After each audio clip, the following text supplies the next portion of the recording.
The sheriff would later swear that the boy never arrived alone. He simply refused to say who had vanished before anyone else looked up. By the time the first snow touched Black Pine Hollow, every official record insisted only one set of footprints entered the valley. The morning of October 14, 1904, began beneath a sky the color of old ash. Fog rested low across the ridges of eastern Kentucky, swallowing the narrow wagon road that wound between towering black pines before disappearing into the mountains.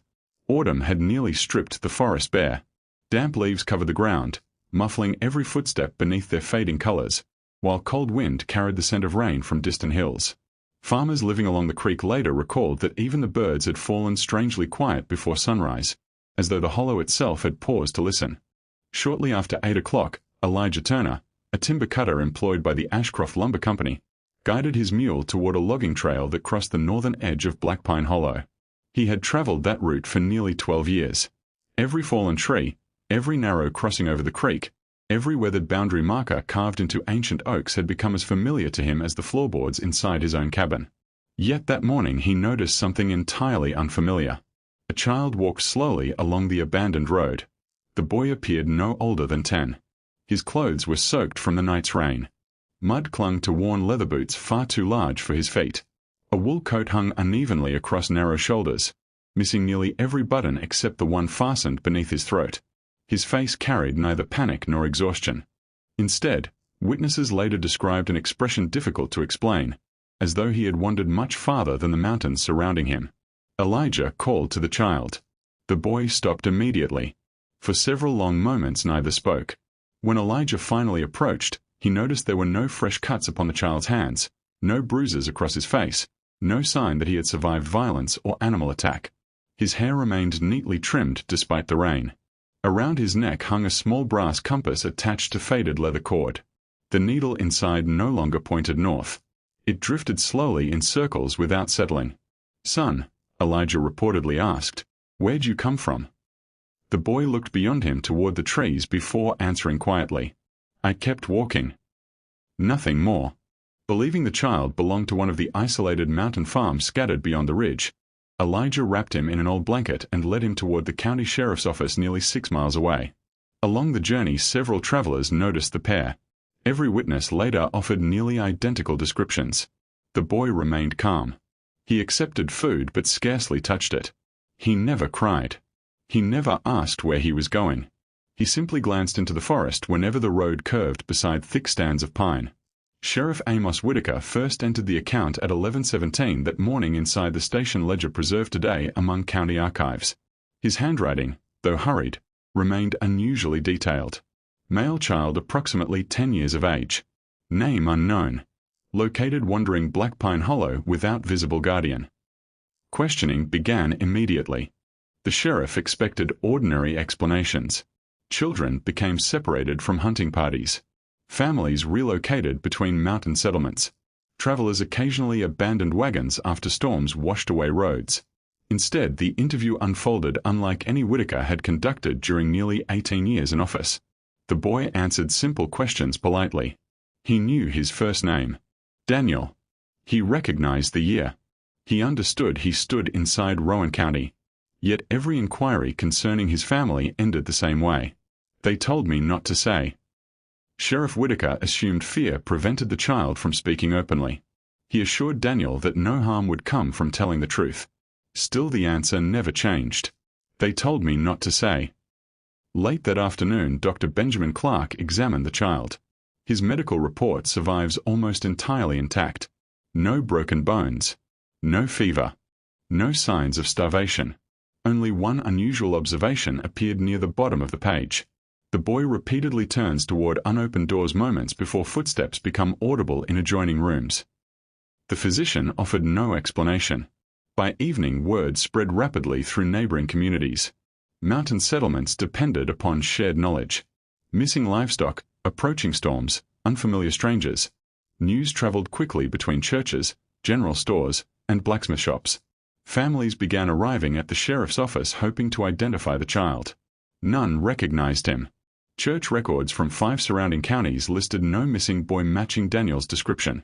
School registers produced nothing. Even newspaper editors published small notices asking whether readers knew of any family searching for a missing son. No replies arrived. 3 days passed. Daniel slept peacefully each night inside a room adjoining the sheriff's residence. Mrs. Whitaker prepared warm meals. Deputies brought wooden toys carved during quiet evenings. The child thanked each of them with perfect manners yet remained strangely distant, as though waiting for someone expected to arrive before nightfall. On the 4th evening, Sheriff Whitaker attempted another interview. Rain tapped softly against the station windows while lantern light flickered across stacks of court records waiting to be filed before winter. This time the sheriff placed the brass compass upon the desk. "It doesn't work," he observed. Daniel stared silently at the needle turning without direction. "It stopped listening," he whispered. Whitaker leaned forward. "What stopped listening?" For the first time since entering town, uncertainty crossed the boy's face. He lowered his voice until the words scarcely rose above the sound of rain striking the roof. "I wasn't wandering alone." The sheriff waited. Daniel swallowed carefully. "There was someone walking with me." Whitaker asked the obvious question. "Who?" The child looked toward the darkened window overlooking Black Pine Hollow. His lips parted, then closed again. After several moments he answered exactly as before. "I promised I wouldn't tell." That promise would soon become the most puzzling sentence ever entered into the county's official record, because by the end of that same week investigators would discover something impossible beside the old logging road where Daniel had first been found. Daniel's statement transformed what had first appeared to be an ordinary search for a missing family into something far more uncertain. Sheriff Amos Whitaker entered the child's exact words into the station ledger before midnight, careful not to alter a single phrase. He underlined only one sentence. "There was someone walking with me." The following morning, Whitaker assembled a small search party consisting of Deputy William Crane, timber cutter Elijah Turner, Dr. Benjamin Clark, and Reverend Samuel Harlow, whose familiarity with the mountain settlements often proved useful during missing person investigations. Their purpose was simple. They intended to retrace Daniel's route through Black Pine Hollow and determine whether another traveler had become lost in the forest. Rain had ceased before dawn, leaving the woods wrapped in damp silence. Fog drifted between towering pines while water continued falling from branches onto carpets of brown needles below. The narrow logging road appeared almost untouched. Wagon ruts from earlier in the week remained visible beneath the softened earth, and Elijah easily located the place where he had first encountered the boy. There, the investigation took an unexpected turn. Deputy Crane knelt beside several impressions preserved within the mud. The tracks belonged to a child. Only one child. They stretched southward along the road for nearly half a mile before fading beneath fallen leaves. Every print matched Daniel's oversized boots precisely. No adult footprints accompanied them. No wagon wheels interrupted the trail. No horse tracks crossed nearby. The sheriff examined the ground personally. "If someone walked beside him," he remarked quietly, "they left no mark at all." Elijah Turner disagreed. He pointed towards several broken fern stems growing just beyond the road. The plants had bent recently despite showing no footprints beneath them. A narrow strip of crushed moss continued between the trees for several yards before disappearing into dense undergrowth where rocky ground revealed nothing further. Someone, or something, had passed there without following the road. Whitaker recorded the observation without drawing conclusions. The search continued. By afternoon, the party reached an abandoned logging camp deserted nearly 8 years earlier after a fire destroyed several storage buildings. Only blackened foundations remained beneath climbing ivy. Rusted iron stoves leaned against collapsed walls while fragments of split timber lay scattered beneath young saplings that had begun reclaiming the clearing. Daniel stopped walking. Without anyone speaking, he turned toward the burned remains of the largest cabin. "I remember this place," he murmured. Sheriff Whitaker exchanged a glance with Elijah. "The camp burned before you were born." Daniel looked confused. "It wasn't burned then." No one answered immediately. Inside the ruined cabin, Deputy Crane discovered nothing unusual beyond broken tools and weathered boards. Yet Reverend Harlow noticed faint writing carved into one surviving support beam. Years of smoke and rain had nearly erased the inscription, but enough remained to read several words. October, walked, together. The remaining letters had disappeared. Harlow copied the fragment into his notebook. Back in town, Whitaker requested every available newspaper concerning the 1896 fire that destroyed the camp. 2 editions survived inside the county archive. Neither mentioned disappearances. Instead, they reported that the blaze began accidentally after sparks escaped a cook stove during unusually dry weather. One article contained a curious detail overlooked at first reading. A local guide named Isaac Mercer had claimed shortly before the fire that unfamiliar voices echoed through Black Pine Hollow after sunset. Other woodsmen dismissed his account, suggesting exhaustion or loneliness had unsettled his mind. Mercer himself died only months later from pneumonia. Whitaker searched for Mercer's family. His daughter, Eleanor Mercer, still lived on a small farm west of the river. She welcomed the sheriff politely and produced an old wooden box containing her father's journals. Their pages smelled faintly of cedar and age. Most entries described weather conditions, timber roots, and hunting observations. Then, beginning in September 1896, the tone shifted noticeably. Mercer wrote of repeatedly finding children's footprints when no nearby settlements existed. He described hearing conversations carried by the wind despite standing entirely alone. Most striking of all, one passage mirrored Daniel's words almost exactly. The little fellow said he never traveled by himself. Said someone always walked beside him. When I asked who, he smiled and answered that promises were not mine to hear. The journal bore the date September 28, 1896, 8 years before Daniel appeared. Sheriff Whitaker closed the diary slowly. No missing child matching the description had ever been reported during that period. Returning to town after sunset, he found Daniel sitting quietly upon the station porch watching mist gather over distant hills. Without mentioning the journal, Whitaker asked whether the abandoned logging camp meant anything to him. Daniel nodded. They rested there. Who rested there? The people who couldn't keep walking. The sheriff waited for more. None came. That night another unexpected witness arrived. Shortly before midnight, an elderly woman named Martha Bell requested permission to speak privately with Sheriff Whitaker. She carried no lantern despite the darkness and seemed strangely reluctant to enter the station itself. Instead, she remained beneath the porch roof while rain whispered beyond the eaves. Martha claimed she had lived beside Black Pine Hollow since childhood. Her grandmother had warned every generation never to follow unfamiliar children through the pines after autumn fog settled over the valley. Whitaker asked whether she believed Daniel belonged to one of those stories. The old woman looked toward the upstairs window where the boy had already fallen asleep. Then she answered with quiet certainty. No. She paused. I believe the one beside him does. Those words remained merely folklore until the following morning, when Deputy Crane discovered something hidden inside Daniel's wool coat that no one had noticed before, a folded letter whose faded ink had been written decades before the boy was ever born. The folded letter had escaped notice because it had been stitched into the lining of Daniel's oversized wool coat beneath a patch carefully sewn by hand. Deputy William Crane discovered it only after removing the garment for drying beside the stove. The paper had yellowed with age, its edges brittle and darkened by years of dampness. Whoever concealed it had intended that it remain hidden until the stitching itself began to fail. Sheriff Whitaker unfolded the document beneath the warm glow of an oil lantern. The handwriting belonged to an educated hand uncommon in the isolated mountain settlements surrounding Black Pine Hollow. Though portions had faded beyond recovery, enough remained to read its central message. If this reaches another season, do not follow the old northern trail after the church bell rings. Those who walk there are not always strangers. Some are remembered too late. The child must never be left to continue alone. No signature appeared beneath the final sentence. Only the date. October 3, 1881. 23 years before Daniel emerged from the forest. The sheriff immediately carried the letter to Judge Nathaniel Crow, whose private collection of county documents filled nearly an entire room above the courthouse. Crow possessed an unusual habit of preserving papers others considered insignificant. Church bulletins, abandoned property deeds, handwritten census notes, forgotten school registers, and family correspondence rested inside carefully labeled wooden drawers that few people besides the judge had ever examined. For nearly 3 hours the two men searched every record mentioning Black Pine Hollow.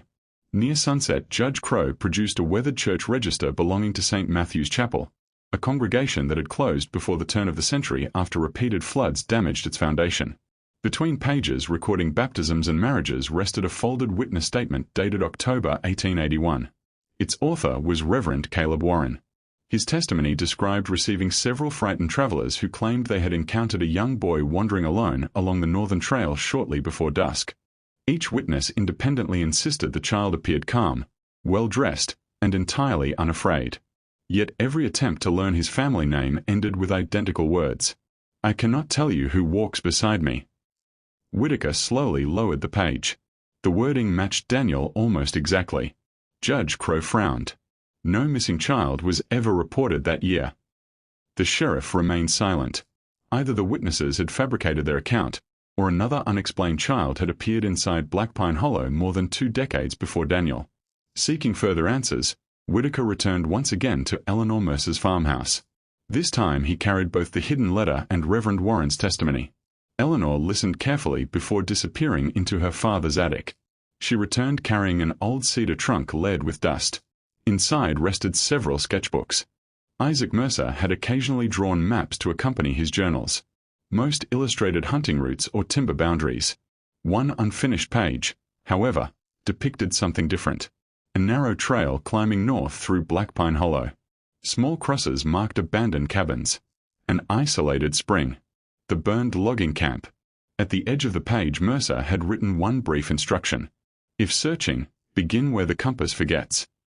Daniel's brass compass immediately came to Whitaker's mind. That evening he placed it upon a courthouse table beside an ordinary surveyor's compass borrowed from the railroad company. The surveyor's instrument pointed steadily north. Daniel's compass continued turning in slow, endless circles. Dr. Benjamin Clark suggested hidden magnetized metal might interfere with the needle. To test the idea they carried both compasses outside the courthouse. Nothing changed. The surveyor's instrument remained true. Daniel's drifted without purpose. Only when Whitaker unfolded Mercer's hand-drawn map beside it did something unexpected occur. The brass needle slowed. Then stopped. Not toward geographic north. Instead it settled upon the hand-drawn location of the abandoned spring deep inside Black Pine Hollow. No one spoke. The following morning the sheriff assembled a second expedition. Unlike the earlier search, this journey followed Mercer's forgotten map rather than the logging road. Dense undergrowth concealed much of the trail, forcing the party to advance slowly beneath towering pines whose branches blocked much of the afternoon light. Moss-covered stones lined the hillside. Fallen trunks crossed narrow ravines where rainwater whispered unseen below. Daniel walked quietly among them. He had requested permission to accompany the search. For the first hour he said nothing. Then, as they approached an overgrown clearing untouched by timber crews for decades, he suddenly stopped. They waited here. Whitaker examined the ground. Only scattered leaves and ancient tree roots surrounded them. What happened here? Daniel looked toward the woods beyond the spring. They asked him to keep walking because they couldn't. The sheriff noticed the boy had not said they asked me. He had said him. Before Whitaker could question further, Deputy Crane called from several yards away. Partially buried beneath roots lay the remains of an old wooden marker. Carefully clearing away soil revealed faded lettering almost erased by weather. Northern Relief Trail. Established 1879. Closed by order of the county. No surviving county map mentioned such a trail. Judge Crowe later confirmed no official record explained why it had been closed. Nearby, Reverend Harlow uncovered fragments of rusted lantern frames, broken wagon hardware, and several children's marbles scattered beneath decades of leaves. Nothing suggested violence. Everything suggested hurried abandonment. As evening approached, Daniel wandered toward the edge of the clearing where the forest thickened into nearly impenetrable shadow. Sheriff Whitaker followed. The boy knelt beside an ancient pine whose bark carried dozens of initials carved by forgotten hands. Without speaking, Daniel reached into a hollow at the tree's base. He withdrew a small leather-bound diary wrapped carefully inside oilcloth. Its cover bore only one name: Thomas Ellery. Inside the first page, written in fading ink beneath the date October 1881, appeared a sentence that caused every member of the search party to fall silent. If another child ever carries this journal out of Black Pine Hollow, then our promise has finally been broken. The discovery of Thomas Ellery's diary altered the investigation in a way Sheriff Amos Whitaker had never anticipated.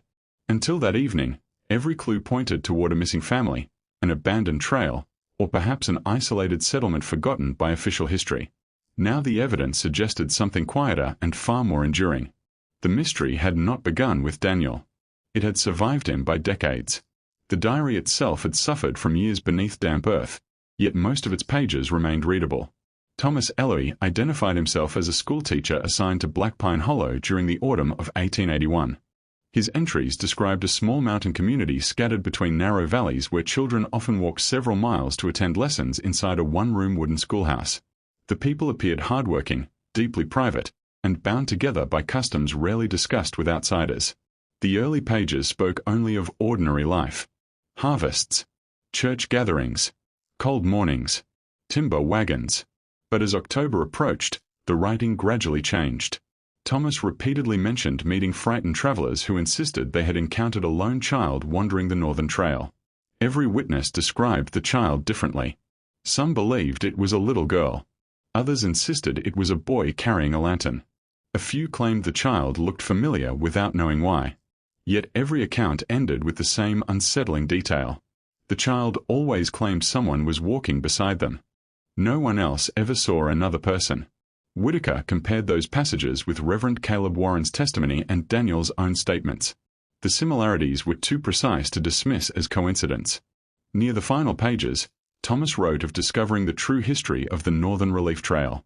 The path had been opened during the devastating winter of 1879 after violent storms isolated dozens of mountain families from nearby settlements. Volunteers carried food, medicine, blankets, and firewood across dangerous ridges in desperate attempts to reach those trapped by snow. Many survived because of those journeys. Some did not. Among the volunteers had been a local guide named Jonathan Mercer, father of Isaac Mercer. According to Thomas's notes, Jonathan refused to abandon a final search after reports spread that several children remained stranded beyond Black Pine Hollow. He entered the forest with 2 companions carrying lanterns and supplies. Only 1 lantern returned. No bodies were ever recovered. The county quietly closed the trail the following spring after repeated landslides made travel impossible. Over time, the settlement beyond the ridge emptied. Families relocated. Buildings collapsed. Maps were redrawn. History forgot. The people living nearby did not. Thomas ended his journal with a single observation written days before the diary disappeared beneath the pine tree. Perhaps memory itself walks these woods. Perhaps every generation mistakes remembrance for haunting. Sheriff Whitaker closed the journal and looked toward Daniel. The boy listened quietly as though hearing a story already known to him. "What did you promise?" the sheriff asked gently. Daniel looked into the dark forest where evening mist settled among the towering pines. "I promised I wouldn't let them be forgotten." The answer carried neither fear nor mystery. Only sadness. During the following weeks Whitaker searched county archives, neighboring courthouses, abandoned church registers, and forgotten cemetery records. Piece by piece, the names of those lost during the winter of 1879 emerged from faded paper. Jonathan Mercer, Abigail Holt, Samuel Briggs, Elias Rowan. 5 children, 3 volunteers, 2 ministers. None had ever received proper memorials. Their disappearance became little more than fading family stories carried between generations until even those voices fell silent. Daniel remained in Hollow Ridge throughout the investigation. No parents claimed him. No birth record bearing his name appeared in surrounding counties. Yet he slowly became less withdrawn. He attended school, helped Mrs. Whitaker around the sheriff's home, smiled occasionally when church bells echoed across the valley. One cold morning in early December, he asked to visit the old pine one final time. Whitaker agreed. Together, they returned to the clearing where Thomas Ellery's diary had rested for more than 20 years. Daniel carried nothing except the brass compass. Without speaking, he placed it inside the hollow beneath the tree. For the first time since anyone had examined it, the needle stopped moving. It settled quietly toward true north. Daniel smiled faintly. "I think they know the way now." Those were the last words Sheriff Whitaker ever recorded from the boy. The following morning Daniel was gone. No struggle. No farewell. His neatly folded blanket rested upon the bed. The back door remained locked from the inside. Fresh snow covered every road surrounding the house. Only a single trail of small footprints led toward Black Pine Hollow. They ended at the forest's edge. No second set appeared beside them. Sheriff Whitaker never opened another missing person investigation. Instead, he spent the remainder of his career ensuring the forgotten names from the winter of 1879 were finally entered into county records. A simple stone memorial was later placed near the abandoned Northern Relief Trail, listing every known victim whose story had nearly vanished beneath time. Visitors still travel there on quiet autumn afternoons. Most see only weathered trees, fading paths, and an old monument standing among the pines. Yet local guides sometimes mention one final curiosity. On certain October mornings, before the fog has lifted, travelers occasionally report seeing a young boy walking peacefully along the forgotten trail, always alone, and yet, somehow, never by himself.